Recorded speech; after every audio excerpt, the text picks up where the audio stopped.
Hello and welcome to the Elevenses business show, where we take time out to reflect on our business, the business world, technology, finance, and all things for business success. We are your hosts, and my name is Maureen Egby, the Digital Confidence Coach. And ladies, would you like to introduce yourselves? Hi, my name is Morba. I'm from Malion Accountancy Services Limited. Hi, my name is Yejide, and I'm from Logic to Create.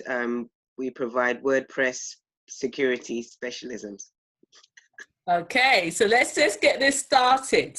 So our topic for today is the reality of entrepreneurship. So what is entrepreneurship? Ooh. The silence already. Entrepreneurship. Yes, I know, because that's a hard one, because I thought I was an entrepreneur until the other day someone corrected me and said, no, you're not really, because you're still working in your business, So I need to flip my mind now and say, okay, so what does it take to be an entrepreneur? Okay. Yeah, I mean, I looked up the definition of entrepreneurship, bit of a geek like that. And apparently an entrepreneur is a person who sets up a business or businesses, taking on financial risks in the hope of making profits. So I guess in that way, for myself, I've started 2 businesses and taking on the financial risk. I don't know if I've already done that. I mean, I spent a lot of money on them, but I don't know if that's how it equates. And I don't really think it does. And again, like Morva, I've been questioning my so-called entrepreneurship because, I was talking to somebody and they were like, "Oh, are you VAT registered?" I was like, "No." And again, working in the business is something that I find myself doing a lot.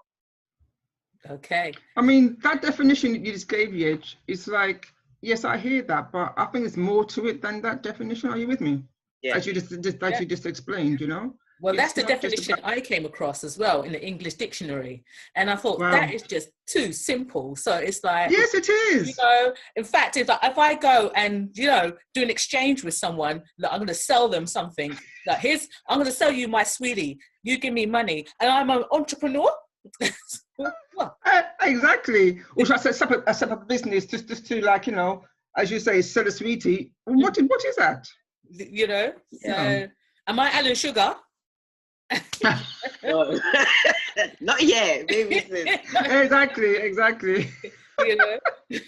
So I think that's way too simple, and I think that's when people band that whole label around. I'm an entrepreneur, but really they need to just actually take a moment and just really think about what is it, where are they in their business journey. Yeah, because even I think nowadays I feel saying I'm a business owner is it makes me feel a bit awkward to a certain extent. Why? Because I feel like, there's certain milestones that one needs to reach in terms of, like I said, being VAT registered or whatever. There's a threshold, isn't it? But also things like being able to hire staff, maybe even having, I mean, now with COVID, obviously everybody's working from home, but traditionally you could have a headquarters or something like that, and then you have maybe your satellite offices. For my creative business, it might be like having a factory. Do you see what I mean? So those kind of visions of that. But at the moment, it's me, my laptop, and the little space in the corner or whatever. Yeah. I have a studio. So do you see what I mean? I think there's we have our visions and our dreams of what that is individually, and I guess and what we've seen with well-known entrepreneurs. See, okay, not who told you, but that person who told you about the VAT threshold, I'm not sure where they're coming from with that, because you can register VAT at any point if you wished. Yeah, that's true. Being VAT on the threshold just means more work, to be quite honest, and more fee to pay out to your accountant. Yeah, okay. Anyway. Yes. I don't think that can get into, I don't know, I just don't like that that comment, to be quite honest. That person needs to go and it's not like they said it to me that I'm not an entrepreneur because I'm not VAT registered, but it made me think, because they said, "Oh, are you VAT registered?" Nah. So then it just makes you question about the kind of levels that you need to be kind of aiming for. But hold on. I'm going to pull that back. Because actually, for me, that sounded as though that was based on what she considers is an entrepreneur. So, I mean, okay, I have two sides to my business. So that's the digital confidence, helping people with systems. But as well, I also do confidence coaching. And one of the key questions is that what is it that you want? So some people will set a monetary level. So her saying about VAT, maybe a monetary level that she sets that will then define whether she's achieved her goal as being an entrepreneur. So it goes back to what does success look like for you? She could have achieved being an entrepreneur at that level, but she's still working in her business. I mean, like, it wasn't just this lady, because there was also another thing that I went to just before Christmas, and it was about, getting to a certain level as well. And they had 3 different programs of coaching and mentoring, and one was the threshold one, which was to get you to earning that amount VAT threshold. Do you see what I mean? Right. So in terms of in some areas of the business world or whatever, people are seeing that as a milestone and a target to then claim certain titles in terms of entrepreneurship and business. Totally.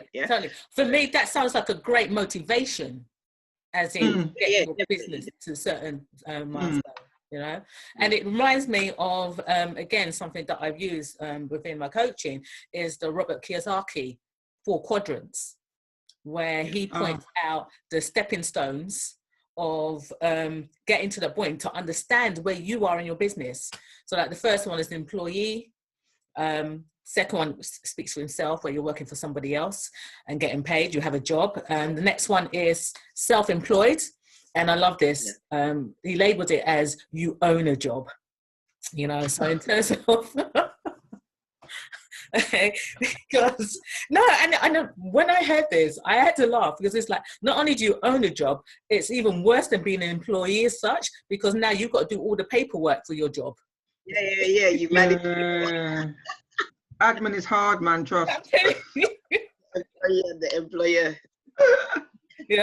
But when I look at it, the benefits though are that as an employee, as a self-employed person, you can set your worth, your values, what you charge, whereas being an employee, it's set for you, and you've got boundaries around you. And then from employee, self-employed, then you've got the business owner. And I think that's what you were talking about, Yej, in terms of, as well, Morph, you mentioned it, as people, where you own a system that your business runs and people are running that for you. You're managing, making sure that everything is running well. And then finally, the investor, where you're just getting the money, just watching the money roll in. So it's a great starting point to think about actually where are you, so that then you can plan where you want to go. Yeah, definitely. It's hard getting there though, isn't it? Don't you think? Well, I feel so anyway, because I feel I should be more further along the journey that I am now. Okay. I think one of the challenges I come across is getting the right staff. Right. Okay. I know you want to find the people who it's like they're like you, they're attention to detail, they've got the same drive, same passion. Obviously, you're not going to find that, because it's your business. That's how you have to be about your business. Yes. That's right. Yeah, but it's still nice to find someone who's got a little bit of drive just like that. And I think I found them. Okay. I think. Okay. Well, I'm quite happy with that. That's good. So let's see what happens from this day forward. Oh, but you're so right. Because if you think about when you were an employee, what was your motivation? Money. Yeah, that's the main thing. That's the main thing. And that's where I find the issue is, in terms of, obviously, if you're only making enough money to kind of like support yourself and allow your business to run, then you're not going to have enough to bring people on to be able to for them to live comfortably or whatever. Exactly. And I mean, last year I took on two interns, and the year before I took on one. The first time I had an intern, they were from America, and they paid to be an intern to come and work for business, so they came over. Excuse me. And that was fine for me, and we were able to work together, obviously. But in my mind, I was like, "Oh, I'm not paying this person. I feel a bit weird about it." The second year, when I took on the two interns, again, that came through university, and it was from East London, and that was good in terms of I was paying them myself, but then I was getting paid back by the university, which is fine. And with one of them, I actually continued that journey on a bit more, where I was paying them after their internship with the university had finished. So, I mean, that felt good to a certain extent, and it also made me look at how I needed to raise my levels of sales and services to make sure then the money came in to pay them and so on. So I think going through the experience of the first one, then the second one, and now moving forward, it's just like, okay, how much is, what kind of, we need to get people who we could pay on a full salary, but we've got to make that money. Totally. Salary. Totally. I had the experience as well, still going through an experience with an intern, and it's not, it's one, being clear about what it is that you need, because people are like, oh, I need help, but they're not actually really clear about what they need and what they need someone else to do for them. So one of the things that I'm really focusing on and want to help people with is like understanding the processes, because if you don't know what you need to do or how to do it, how can you tell somebody else to go and do it? That's why I like to learn from the bottom upwards. Are you with me? It's like I can't jump into something that I don't know nothing about, because I need to understand it myself. Okay, but that's a good point though, because I know for me, you're like the brain, right? Like as in sense of that, like the IT, you get into everything and you go into the background and you can deconstruct something and then put it back together. For me, no, it's no, I'm easy. Let me bring somebody in that has the knowledge and let them do the work. But again, it's that having enough funds to be able to get the expert. So money versus time. And I think also it is that thing of what Morval was saying, is that you need to know your stuff inside out for them to be comfortable to pass it on. Because if you pass stuff on, if you bring somebody in who's an expert on something, on a system, and for example, I'm very much a GDPR police or whatever people call me and all this kind of stuff, there's risks to that, where they could just come in and be manipulated, or they do whatever, and you're not paying attention to it because you feel comfortable that they're doing whatever they're doing for you. Meanwhile, they may have their own intentions. So I think it's not like you're micromanaging that you're like, CCTV all over them, but hidden camera in the back. Camera in the back. There's a camera in the roses, by the way, just saying. Oh my God. Let's not even go into that. That's a whole different. But and no, I'm not gonna lie. Even with one internship where I applied for, they told me to get cameras into my studio, to protect myself and to protect the individual as well, because they were under 18 or whatever, and it was through a college scheme. And I was scared. I was like, and I didn't actually get back to them on anything, because I was just like, oh my God, this is too much. But these are the kind of things that you really need to kind of think about in terms of this. And but yeah, going back to your processes and systems, as we're also kind of self-employed, it is that thing of, you've got a lot to do, right? And you just do it naturally, and you wake up every morning, you have your task, you do it. But there is that need for the documentation process, so that when you start handing over, you know, you're comfortable that things are going to be done how you would like them to be done. And you know, you should always be open for adapting as well, and listening to other people's ideas. And I think that's where it's great to have young people on board, and even older people who are experienced or whatever, to listen to. They might say, oh, it could be quicker if we do it this way, or you know, those kind of things. So yeah, it's a lot to do. It is. I mean, how do you find doing your paperwork? I don't mean like, you know, your admin work. What paperwork? No. Yeah. I'll let you know when I get an administrator. Oh gosh, that's funny. Sorry. Oh my gosh. Yeah. Sometimes I just kind of like struggle with it. Like I just need sometimes I need to take time out, just do the paperwork. It's just crazy. Yeah. When you're talking about paperwork, let's like clarify in the accountants world, because we know you guys have different kind of paperwork to everyone. Accountancy paperwork. I'm talking about the HR aspect, basically. Okay. Oh. Because you have somebody on board, like yes. Because obviously you have to get your you know, your terms and conditions, your health and safety, your fire safety. Okay, they're not in my office right now, but you know, they could be. And some happen in my office, you know. Yeah, I think that to a certain extent with my studio more, I've seen more of that, and also with the internships as well. I think with the first ones, they actually gave us all the terms and conditions and stuff like that, and we sorted out the contracts that way. But last year, a lot of the contracting I had to do like the onboarding documents and all that kind of stuff, which was good. For me, it meant development and progression, I guess. And I guess I use things like Simply Docs, where you have the templates already made out for you, so you don't have to work too hard in getting.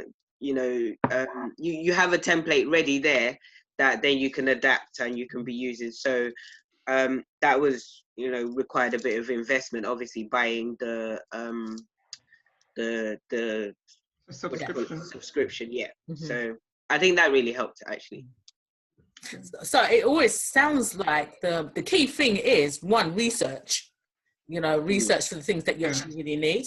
You know, HR, again, expertise. If it's not our field of expertise, you need to ask those questions and ask the people that are going to know.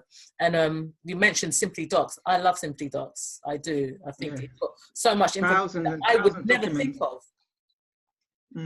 You know, I think this is like, hopefully for everyone that's watching this, that this is an opportunity to also pick up those kind of pointers as well, because it's only until you start talking about different things and that different challenges and issues that we learn from each other, and we can share, you know, knowledge and information that can help us be more successful in our businesses too.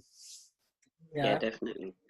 So, well, I'm going to actually say this because yesterday you haven't said it, that if anybody wants to find out more about Simply Docs, I was just getting the link to put into the thing.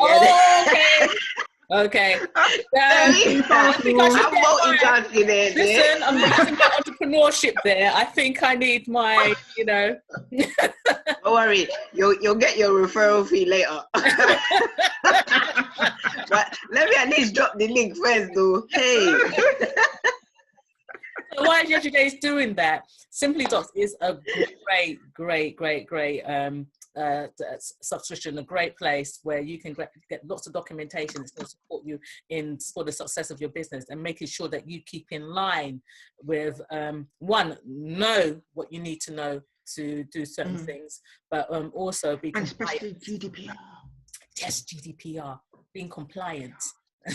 All right, so have a check it out. Yeah, just put in the link in. Okay, so that well. All right, so while you do that, question. Okay, the link's in. Great. Ladies, because our time is getting there. Yeah. So before we go, right, two things. One, I would like to quickly know, why did you go down the route of entrepreneurship? What led you down here? Should I go first? Yeah, I have too many ideas. Like, I Oh, have way too many ideas. And if I could make every idea into a business, I would be like a multi-conglomerate, multinational, God knows what. there's still But time. yeah, I mean, there's time, but there's only so much I can manage. So sometimes I just pass on their ideas.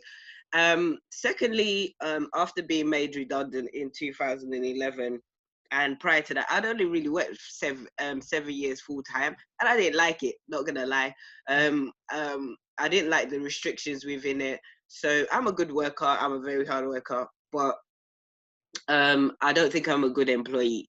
So that's just it. Like I'm always gonna be battling and questioning everything, which I think we should be able to do in our lives. Do you know what I mean? So I just needed to have the freedom, and in that respect, and I actually feel in myself personally, I'm happier trying to build something for myself, and also yes, trying to build a legacy. I want to be like a philanthropist at some point, you know what I mean? Like be able to say, oh yeah, who wants to invest in people? Like you said, the entrepreneur, when you get to entrepreneur level, you're an investor and that kind of thing. So that's basically it. That's why I've done it.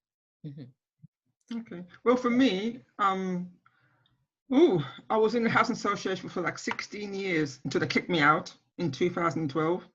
And then obviously I was contemplating what I'm going to do.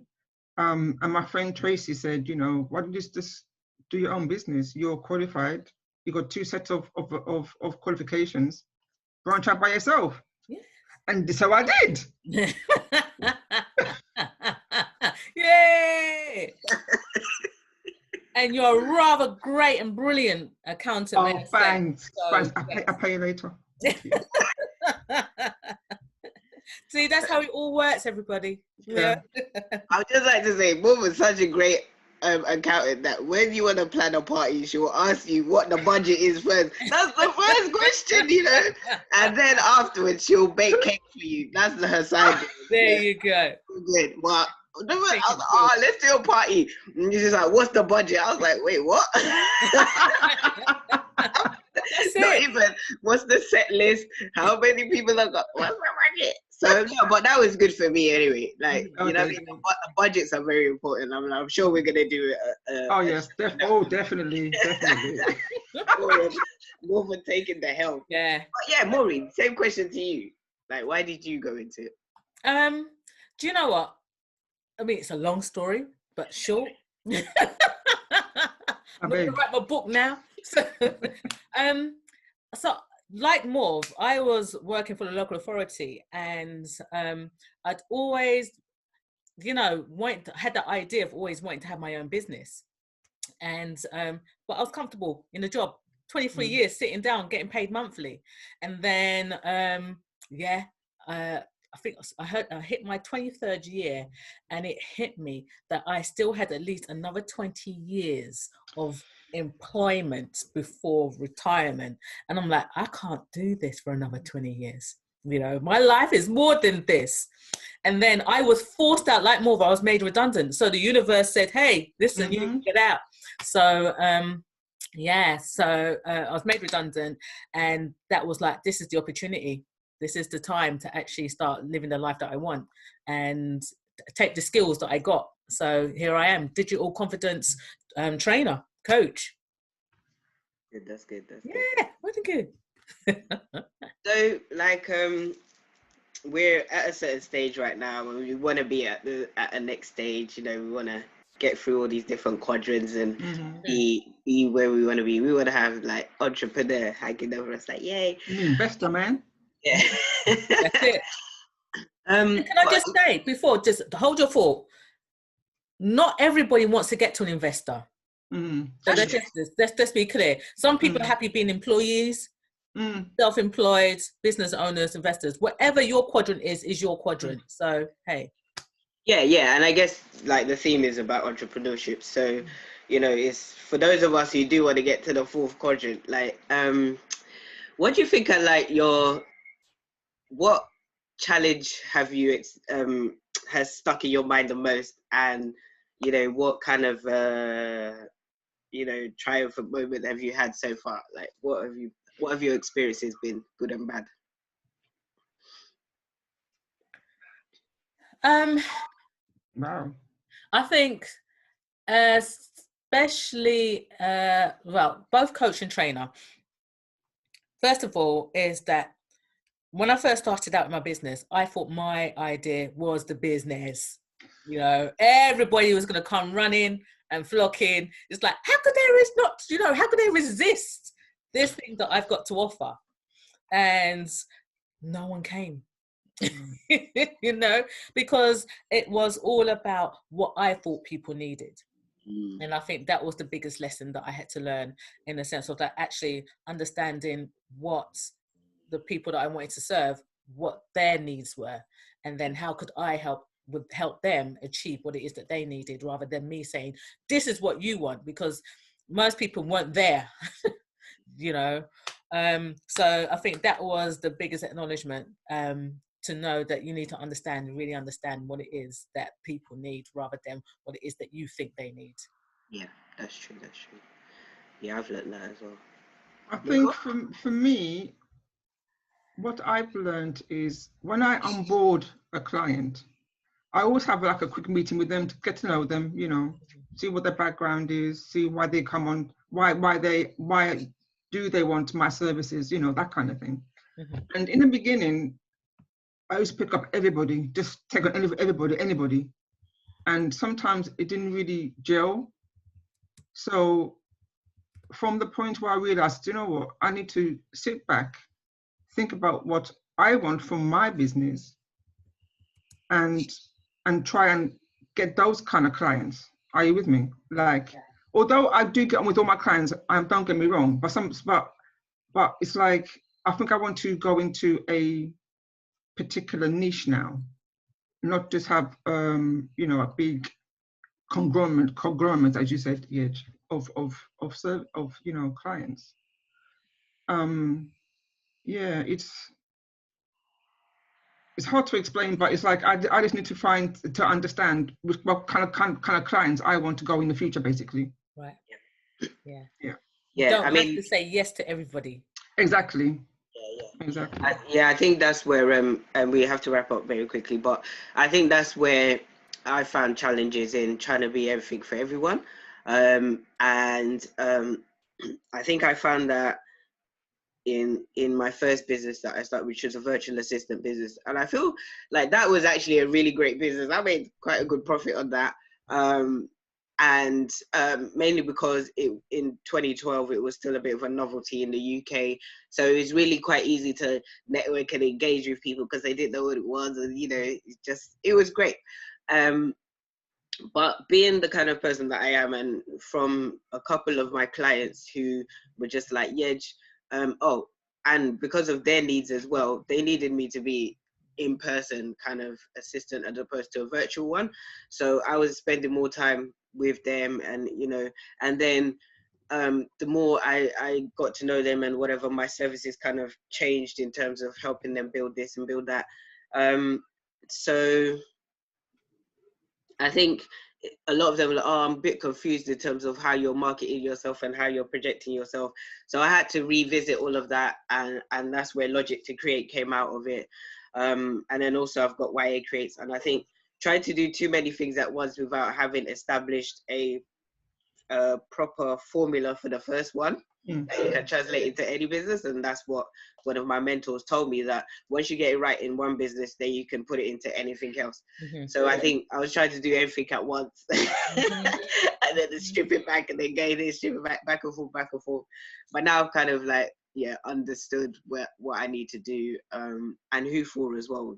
Your target audience and your niche is very, very important. But yeah, I think that's where we've been. Well, listen, ladies, I think we've had a great 11Cs. Yes, thank you so much. Yes, guys, drop us some comments and follow us on our @ that we've put in the chat as well. We'd love to hear from you. And, you know, hopefully we see you again next week. Yes. What day? Next Tuesday. Tuesday. At what time? 11 o'clock.